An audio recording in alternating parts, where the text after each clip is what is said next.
you had to guess, Dan, who's the leading tackler on this roster? I don't know if you've looked at this recently. I actually haven't looked at it, but I would guess the leading tackler is Trent McDuffie. He is number 2. Well done. Oh. The leading tackler on this roster is Drew Tranquill. Yeah, I was thinking about it, but then I see all the behind the line scrimmage stuff that Trent McDuffie does, and I'm just like, I feel like it might be him. But yeah, that's a free agent signing, guys. Your leading tackler on defense is a free agent signing from last year. That speaks to what they've done. So I love that. That's fantastic. So when you're frustrated about Brett Veach and the wide receiver reclamation projects, remember that there's another side of the coin as well.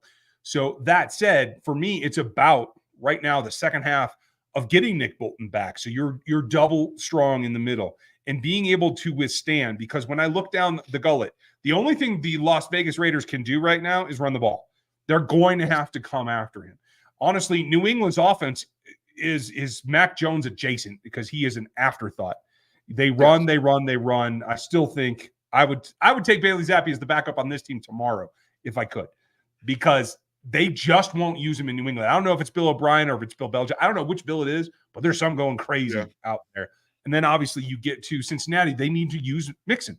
Buffalo Bills are the one exception of, I think, the tough games that are coming down the line that aren't really going to stress the Chiefs defense in the run in the middle. They may try to use Kincaid to attack Tranquill in the intermediate in between those hook zones. I don't know, but I don't feel like they're the one team that is going to really push him on the ground. Do you?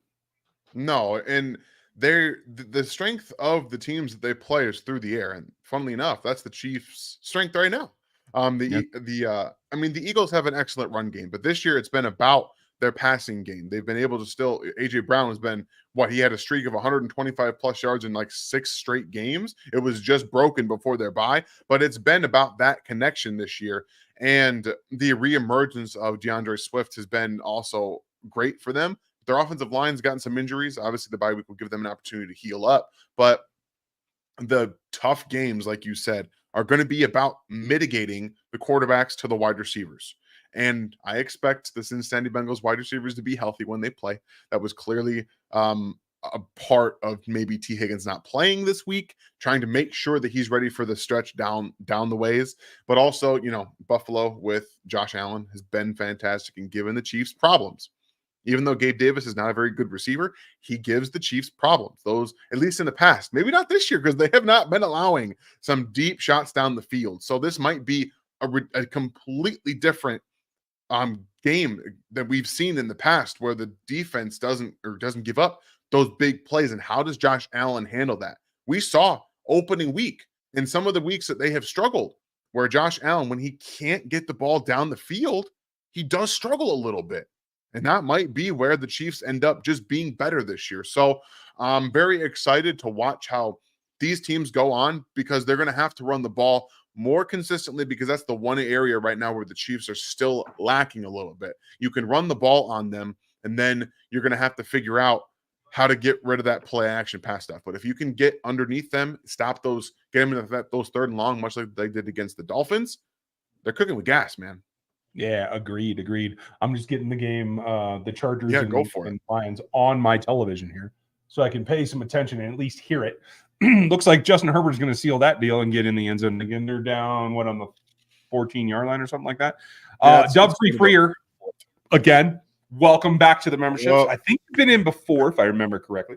And, folks, if you want to get in there, you get my game notes, you get Dan's rants, you get my rants, you get all the extras that we do, and you get discounts over on NFL 33, which our buddy Steve, who's in the chat, and Steve, I have some of yours coming up here. We got to talk about your eyes, pal. But Steve's a big supporter of NFL 33, and I think you guys will dig that as well. So if you want to get in on what looks like team building and draft prep, that's what NFL 33 is. But Dub Freak, I appreciate your question. Are the Texans a legit AFC contender? Also, if we beat the Eagles as our offense with our offensive woes, it'd be huge.